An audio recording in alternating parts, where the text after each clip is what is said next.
സ്വാമി നിർമ്മലാനന്ദ യോഗിയുടെ സന്തുഷ്ട ജീവിതം. ഭയത്തിൻ്റെ പിന്നാലെ. ഭയമുണ്ടാവുമ്പോൾ ഏറ്റവും വിചിത്രമായ ഒരു രാസദ്രവ്യം ഉളവാക്കുകയും ശരീരത്തിൽ സംക്രമിക്കുകയും ചെയ്യുന്നു. സജീവങ്ങളായ ശരീരാംശങ്ങളെ സങ്കോചിപ്പിക്കുന്ന ശക്തി ഈ വിചിത്ര ദ്രവ്യത്തിനുണ്ട്. ഹൃദ്രോഗം, പ്രമേഹം, രക്തസമ്മർദ്ദം, വായുമുട്ടൽ മുതലായ അനേകം രോഗങ്ങൾക്ക് നിദാനമായ പല ഘടകങ്ങളിൽ പഴകിയ ഭയോത്കണ്ഠകൾക്കും പ്രധാനമായൊരു സ്ഥാനമുണ്ടെന്നാണ് വൈദ്യശാസ്ത്ര ഗവേഷകർ പറയുന്നത്. ഭയം കൊണ്ട് ദ്രുതമരണങ്ങൾ പോലും സംഭവിക്കാറുണ്ടല്ലോ. മരണകാരണം ഹൃദയസ്തംഭനമെന്ന് കരുതപ്പെടുന്ന കേസുകളിൽ പലതും ഭയം കൊണ്ട് മരിച്ചതായിരിക്കാൻ ധാരാളം ന്യായമുണ്ട്. വിഷമില്ലാത്ത പാമ്പ് കടിച്ചിട്ടും ഭയം മൂലം മരണപ്പെട്ടതിന് ഉദാഹരണങ്ങൾ ഒരു അമേരിക്കൻ മനോരോഗ ചികിത്സാ വിദഗ്ധൻ ഉദ്ധരിച്ച് കാണിച്ചിട്ടുണ്ട്. പേടി മൂലം കറുത്ത മുടി വെളുത്തതായും മഹാവ്യാധി പിടികൂടിയിരിക്കുന്നു എന്ന ഭീതി മരണത്തിന് കാരണമായും സുപ്രസിദ്ധരായ മിക്ക ശാസ്ത്രജ്ഞന്മാരും വിശ്വസിക്കുന്നുണ്ട്. ഭയം മരണത്തിന് കാരണമാകുന്നത് പോലെ മരണം സംഭവിക്കാതിരിക്കാൻ ആത്മവിശ്വാസം ഒരു മുഖ്യ കാരണമാണ്. ഭയവും ഉത്കണ്ഠയും ദഹനശക്തിയെ ക്ഷയിപ്പിക്കുന്നുവെന്ന് പരീക്ഷിച്ചറിഞ്ഞിരിക്കുന്നു. ഭയം സ്ത്രീകളിൽ പെട്ടെന്ന് ആർത്തവത്തിനും ഇടവരുത്തുമത്രേ. സ്ത്രീകളെ വന്ധ്യകളും പുരുഷന്മാരെ സന്തത്യുത്പാദനത്തിൽ അപ്രാപ്തരുമാക്കുന്നുണ്ട് ഭയം എന്നും പറയുന്നു.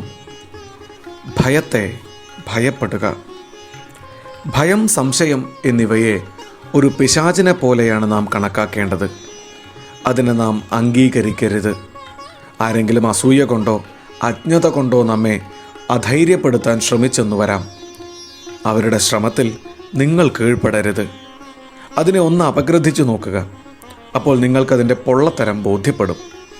ഭയമാണ് ഭൂതവും പ്രേതവും കാലനും കണ്ടാകർണനും യക്ഷിയും പിശാചും എല്ലാം തന്നെ. ഭയമെന്നൊന്നില്ലെങ്കിൽ പിശാചുക്കൾക്ക് നിങ്ങളെ ഒന്നും ചെയ്യാൻ സാധ്യമല്ല. നിങ്ങളുടെ ദുഃഖത്തിനും ഒരു പ്രധാന കാരണം ഈ ഭയം തന്നെയാണ്. എവിടെ ഭയമുണ്ടോ അവിടെ ദുഃഖവും ഉണ്ട്. നിങ്ങൾ ഒന്നിനെക്കുറിച്ചും ഭയപ്പെടേണ്ടതില്ല. ഭയപ്പെടുന്ന നിമിഷത്തിൽ നിങ്ങൾ ഒന്നിനും കൊള്ളാത്തവനായിത്തീരുന്നു. നിർഭയനായിരുന്നാലോ അത്ഭുതങ്ങൾ സൃഷ്ടിക്കാൻ നിങ്ങൾക്ക് സാധിക്കും. എല്ലാ മൂഢവിശ്വാസങ്ങളിലും വെച്ച് അപകടകാരി ഭയമാണ്. പരിശുദ്ധി സമ്പാദിക്കുക, നിങ്ങൾക്ക് ശക്തിയുണ്ടാകും. നിർമ്മല മനസ്കനായിരുന്നാൽ നിർഭയനായിരിക്കാം. നിർഭയനാണ് ജീവിതത്തിൽ സുഖസമാധാനങ്ങളും വിജയവും ലഭിക്കുക. ജീവിത വിജയത്തിനു വേണ്ട അറിവും കഴിവും സാമർഥ്യങ്ങളും ശീലങ്ങളും ചര്യകളും വളർത്തിപ്പോരേണ്ടതുണ്ട്.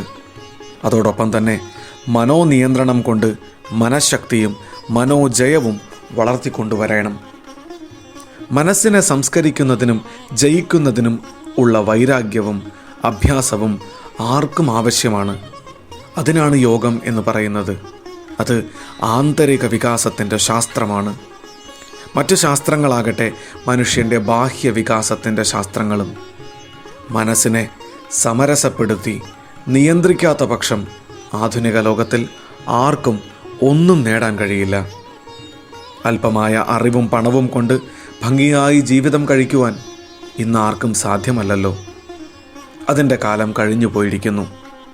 ഇന്ന് സാധാരണ മനുഷ്യൻ്റെ ലോകവും പ്രജായത്ത ശക്തികളുടെ വാഴ്ചയുമാണ്. നമുക്ക് ന്യായമായി ജീവിക്കാൻ അവകാശം വേണമെങ്കിൽ നമ്മുടെ കർത്തവ്യങ്ങളെ തികച്ചും നിറവേറ്റേണ്ടിയിരിക്കുന്നു. നമ്മുടെ കർത്തവ്യങ്ങൾ നിർഭയമായി നിറവേറ്റണമെങ്കിൽ നമുക്ക് ആത്മവിശ്വാസവും മനോധൈര്യവും ഉണ്ടായിരിക്കണം. ഉയർന്ന ജീവിത മൂല്യങ്ങൾ ഉൾക്കൊള്ളുകയും വേണ്ടിയിരിക്കുന്നു. ഏകാഗ്രതയ്ക്കും വ്യക്തിപ്രഭാവത്തിൻ്റെ ഏകീകരണത്തിനും ഏറ്റവും ഉപകരിക്കുന്ന മാനസിക സാധനയാണ് ധ്യാനം. ധ്യാനം ശീലിച്ചാൽ ഭയവും സംശയവും മാറി ധൈര്യവും സന്തോഷവും ലഭിക്കുന്നതാണ്.